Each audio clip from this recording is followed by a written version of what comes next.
咁今日分享下咧，其實話喺 IT 科技行業咧個概況啊。以前咧就大家都話喂做 IT 人啊，咁就整電腦啊，有咩事上嚟我哋屋企啊，幫我整電腦啦。如果你話你做 IT 咧，如果你去拜年咧，好多人咧都會叫你喂，得閒上嚟幫我整一整個電腦啊。咁但係其實咧，我想講，其實做 IT 咧又唔係個個都識整電腦嘅。咁整電腦只係其中一個範疇。咁其實入邊仲有分好多個範疇嘅。咁例如就係一啲企業級用嘅 infrastructure， 我哋叫基建。咁另外一個方面咧，就係一啲 application， 即係一啲你當係一個軟件嘅設計啦、應用啦。咁喺以前咧，其實咧做應用嘅人咧，好多都係 programmer 出身啦。咁而依家 AI 嘅普及咧，基本上你如果係一個唔識寫 code 嘅人，你想去做一個 application 出嚟咧，我唔好講複雜啦，你簡單 application 咧，其實都已經可以用 AI 咧幫你拼拼湊湊咁寫得到。咁但係當然啦，寫得好唔好呢個係見仁見智嘅，即係應該話其實你如果係唔識 coding嘅，你去寫冇問題嘅，寫得到。咁但係當然啦，入邊有一啲嘢要 fine tune， 或者有一啲軟件之間嘅銜接咧，咁呢啲都係需要一啲經驗先做到嘅。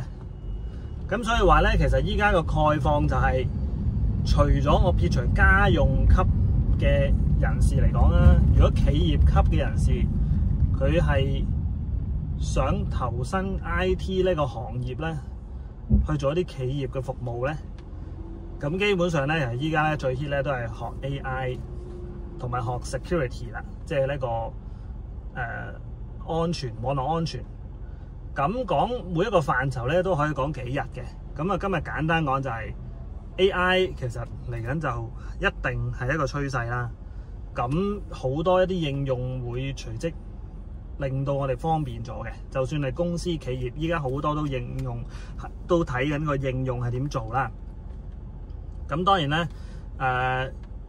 好多一啲應用都需要一啲安全嘅設計啦，咁唔係個個 AI 應用都做到。咁呢個係另一個範疇啦。咁另外一個層面就係 cyber security， 我哋叫做資訊安全。咁呢個部分咧，又係永遠咧都唔會有停嘅一日嘅，因為不斷你會有新嘅黑客嘅方法，有 hacking 嘅方法，你亦都會有一啲新嘅防護方法。咁所以係攻防戰嚟嘅。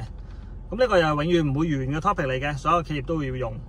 咁所以如果大家係真係想投身於 IT 呢個行業咧，簡單講可以從呢兩個範疇去着手。咁當然啦，傳統嘅一啲 infrastructure， 我哋叫做server 啊，即係伺服器啦，或者一啲我哋叫做 networking， 即係一啲網絡啊。咁嗰啲咧，其實香港咧都缺人嘅。咁尤其是係網絡嘅專家係缺人嘅。咁呢一方面大家都可以着手去睇下。雖然呢啲已經係一啲好 standard， 唔會有啲咩新嘅發展嘅一啲硬件啊。咁但係我想講就係永遠都需要呢啲人去幫手去做一啲基建層面嘅一啲 basic level、basic layer 嘅一啲服務。咁所以如果大家係想投身 IT 呢個行業咧，亦都可以睇下呢個方面。咁我今日咧冇講到嘅就係傳統一啲，譬如你喺電腦商場見到嘅一啲做電腦嘅一啲同事啊，咁嗰啲售賣電腦嘅產品咧，咁多人都可以啦咁但係今日咧，我哋主要探討咧係講企業級嘅應用，同埋喺公司層面嘅一啲比較複雜啲嘅一個架構上面，我哋點樣 IT 人點樣可以幫到啲公司手。咁所以大家可以從呢幾個範疇去睇啦。咁今日就係咁多先啦，多謝大家。